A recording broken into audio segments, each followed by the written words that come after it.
I found a clip, and we're hoping this works, right? That was just a couple of minutes, and it's actually some parents who were convicted of abusing physically their child, and you hear in their own words as well, in their own voice, sort of reasons why. Let's see. This is not a hotel. It's an idea that travel should be brilliant. Well, and then there's a commercial break.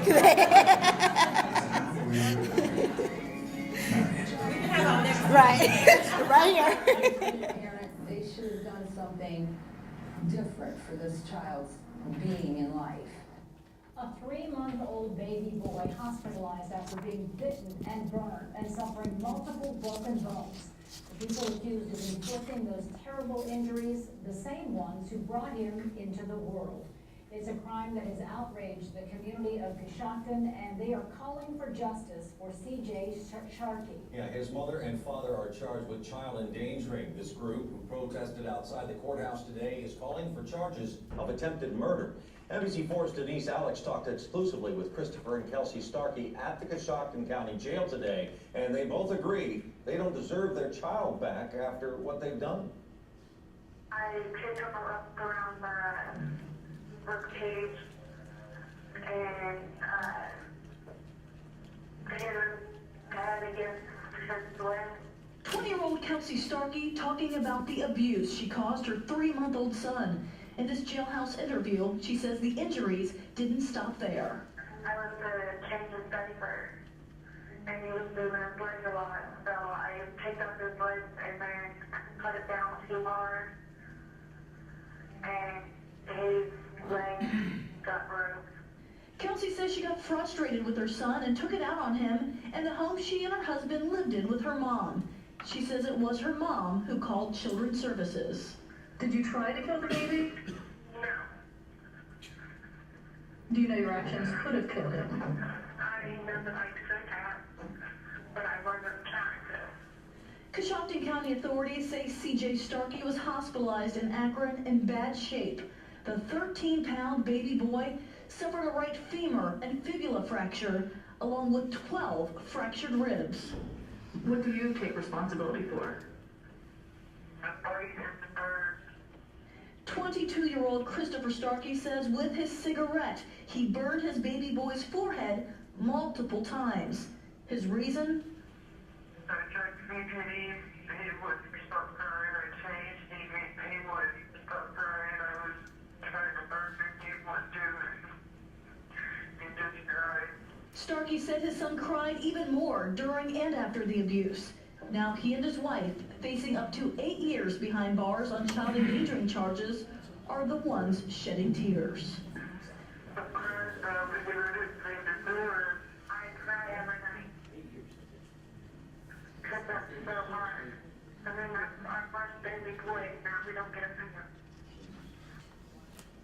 A Coshocton County detective I spoke with today says this is one of the worst cases of child abuse he's seen in 25 years. I'm gonna pause that, but he is healing and thriving. Actually, that's the last thing that they're saying about him, which is great. Okay, so that was definitely powerful. And you hear, though, when, the mother was saying she knew she was injuring her child, but she wasn't trying to kill her child. She didn't think that at the time, although those injuries could do that. And even the father was saying he wouldn't stop crying. I got frustrated.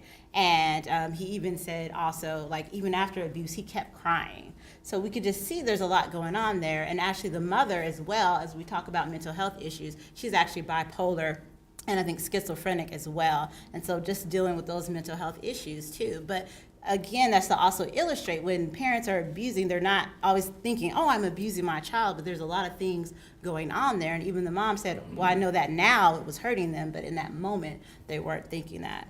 So just to kind of summarize, again, and I think that's highlighted, there's no one reason why abuse occurs. There's these overlapping myriad of factors. And again, it's harder when a lot of parents, they won't admit to it or believe that they are abusing their child.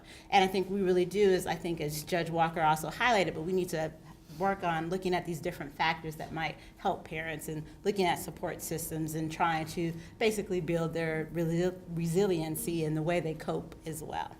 So. Thank you.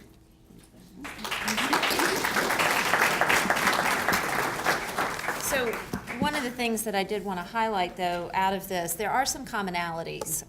And one of those are young parents in particular. I don't know if you noticed in the video, but the 20-year-old mother, the 22-year-old father, we know that adolescent pregnancies can be at high risk for those. So I think in terms of how we're serving that population would be an interesting thing to look at through the commission. Unintended pregnancies, regardless of maternal age, can lead to increased risk of abuse as well. So working with OBGYNs or other folks and working with moms who have unintended pregnancies and discussing the psychological issues around that could be potentially another inroads.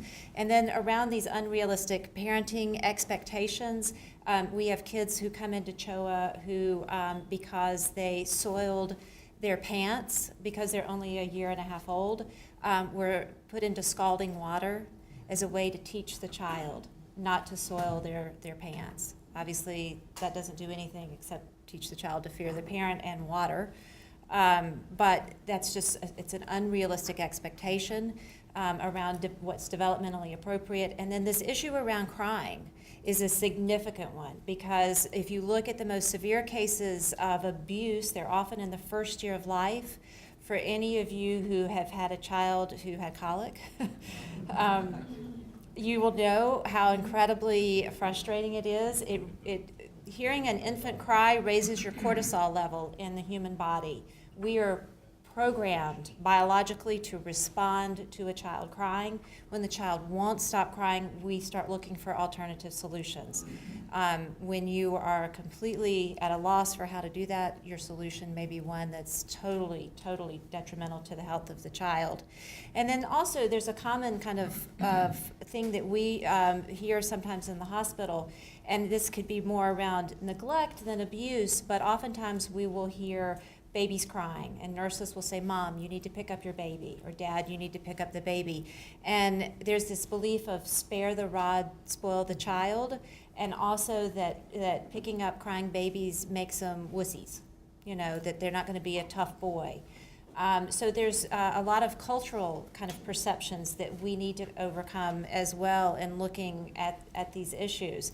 But I think that this is, ultimately the end game for this commission should be not only how do we treat these children once they're in our system, but how do we ever prevent them from coming in there in the first place? And that's in reaching out to our most parents at the highest risk. And I think it's important to understand what those risk factors are. If there are any questions of Tanisha, and Dr. Greenbaum is in the back as well, we can take a couple of minutes of questions. We are then going to take a short, some people like to refer to it, a biologic break, and we'll resume after that. But are there any quick questions for Children's Healthcare of Atlanta?